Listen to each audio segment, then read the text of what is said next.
புல்லின் நடுவில் ஒரு ரகசிய கிராமம் இருந்தது. அது துளிர்பூர். விரல் அளவிலான மனிதர்கள் வாழ்ந்த இடம்.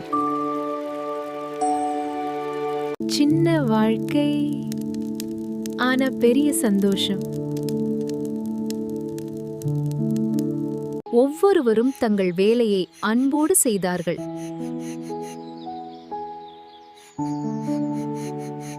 ஆனா ஒரு நாள் மழை வரவில்லை. ஓட வறண்டு போச்சு. அவர்கள் ஒன்னா சேர்ந்தாங்க. ஒவ்வொரு துளியையும் சேமிச்சாங்க. அப்போதே மழை வந்தது.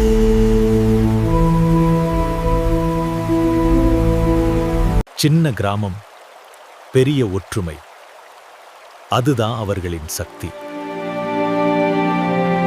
மழைக்கு பிறகு அவர்கள் ஒரு அதிசயத்தை கண்டுபிடித்தார்கள். மரத்தின் கீழ் மறைந்திருந்த ஒரு ரகசியம். அந்த குகைக்குள் ஒரு மந்திர நீரூற்று இருந்தது. அதனால் துளிர்பூர் எப்போதும் பசுமையாக இருந்தது.